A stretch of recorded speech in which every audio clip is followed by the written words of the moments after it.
There are plenty of unpleasant jobs out there. Toilet cleaners, dishwashers, coal miners, but none of them compare to what soldiers had to endure during World War II. Human torpedoes, clearing minefields with their own bodies, constant survival under fire. These weren't just jobs, they were nightmares in uniform. Here on Facts and Fictions, we reveal the stories that defy belief. Subscribe for more This untold one might truths. just haunt you. Today, we explore the worst jobs of World War II. After this, your office job won't seem so bad. Kamikaze pilots. There's nothing more terrifying than fighting in a war, when you never know if you'll make it out alive. But imagine if you were ordered to die. That's exactly what Japanese kamikaze pilots faced during World War II. Their mission? Load a plane with explosives and crash directly into enemy targets, while staying inside the plane the whole time. To make sure no one could turn back, some kamikaze aircraft, like the Ki-115, were designed to drop their landing gear after takeoff. There was no way to land safely. Even if the pilot was terrified, there was no way out. Other aircraft, like the Yokosuka MXY-7 Oka, didn't even have landing gear at all. They were launched from bombers and aimed like guided missiles. These were flying bombs with a person inside. But here's the dark irony. Less than 20% of kamikaze attacks succeeded. Allied forces quickly adapted with radar and spotlights, turning the skies into a deadly spotlight show. Low success rate, certain death. Being a kamikaze pilot wasn't just one of the worst jobs of the war, it might have been the most hopeless. At least, it was a short-term contract. The heaviest burden. Fighting a war in the skies was terrifying, but sailors of World War II would argue the sea was even worse. Take the U.S. Merchant Marine.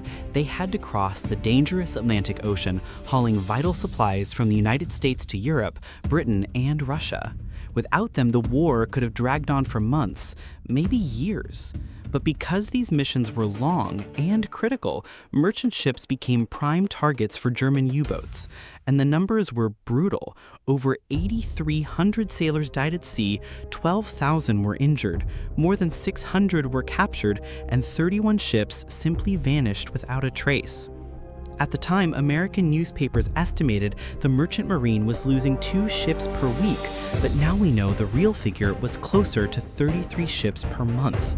By the end of the war, 1 in every 26 American merchant ships had been sunk.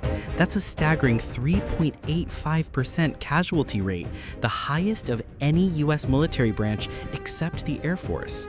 They weren't combat troops, but their cargo was as crucial as bullets, and every trip felt like a gamble with death. Human torpedoes.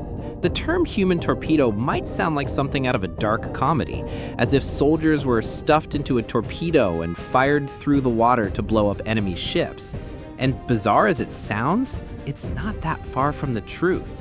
While they weren't literally launched as torpedoes, soldiers did ride on them, and in some cases even inside them.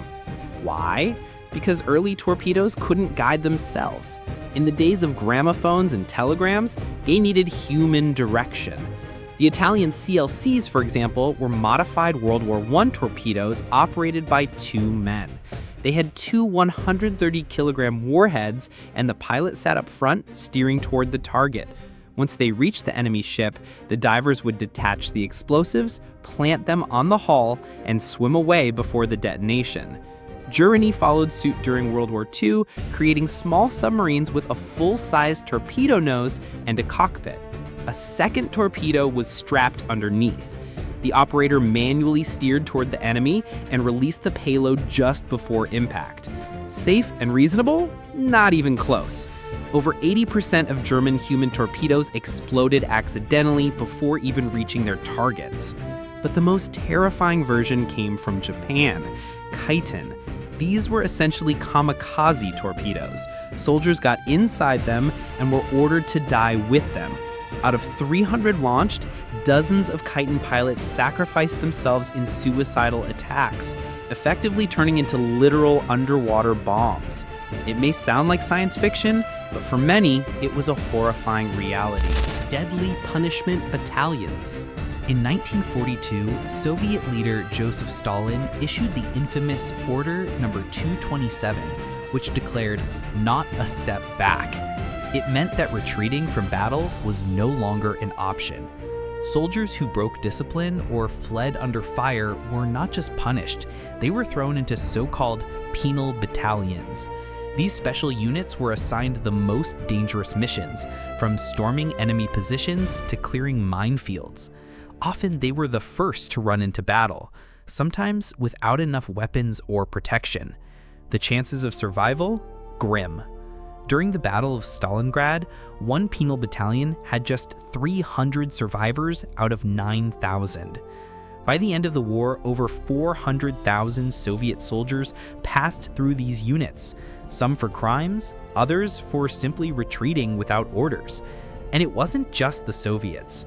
Nazi Germany also formed similar units, made up of prisoners and disgraced soldiers. But while both were brutal, Soviet penal battalions became infamous for their suicidal missions. It's a harsh reminder. In war, the line between courage and punishment can disappear, and some of the worst jobs weren't just deadly, they were meant to be. Terrifying submarines. Submarines first appeared during World War I, but even by World War II, they were still in a relatively primitive state. Crews faced countless dangers, and their vessels could easily become underwater coffins. For example, submarine torpedoes were notorious for circular runs, a horrifying malfunction where a torpedo would turn around and strike the very submarine that had launched it. This happened when the guidance system, meant to keep the torpedo on course, failed to level it properly after launch. Instead of stopping at the intended angle, the torpedo would keep turning until it circled back toward its own ship.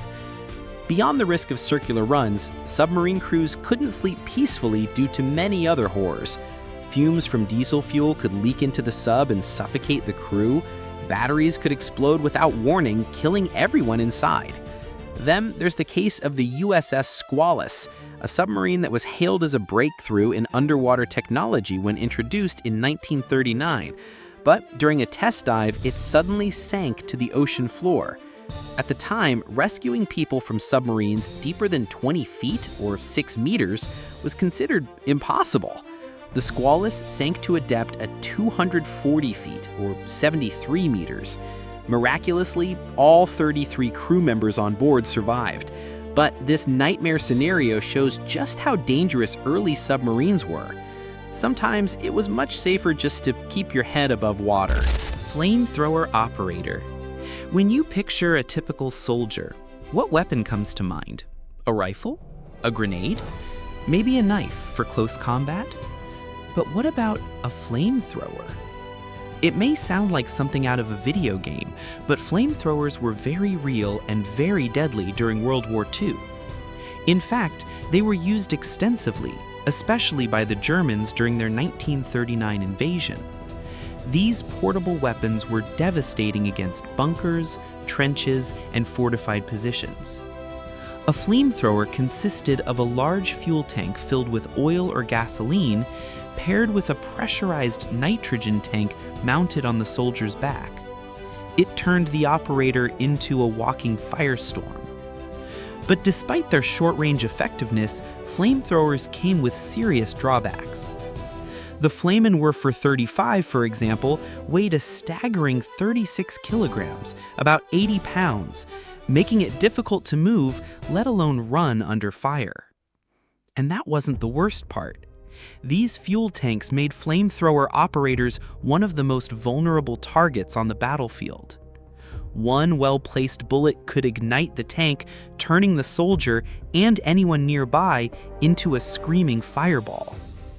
Even worse, the tanks sometimes exploded spontaneously due to pressure buildup or mechanical failure.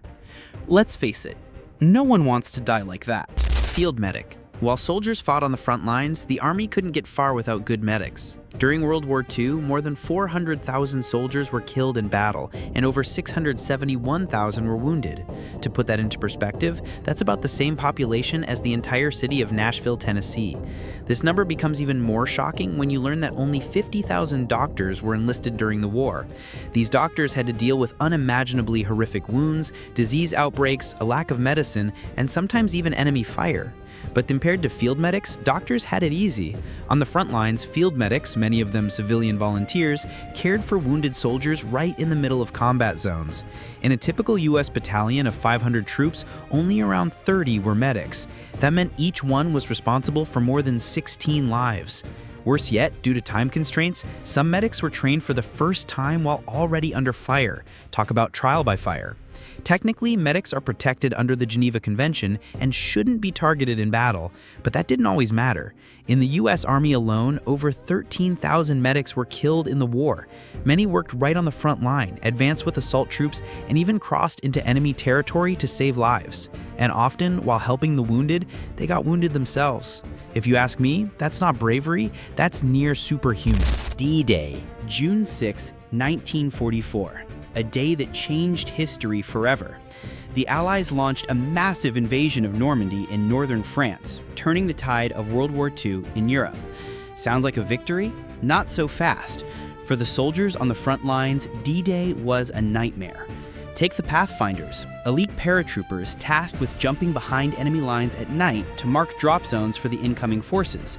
They trained for months, but due to bad weather and heavy enemy fire, most of them missed their landing zones. One squad landed right in enemy territory while another fell into the English Channel. Those who avoided that fate might have been Army Rangers. Their mission? Climb 100-foot, 30-meter cliffs at Pointe du Hoc under enemy fire to destroy massive 155mm German artillery aimed at the beaches.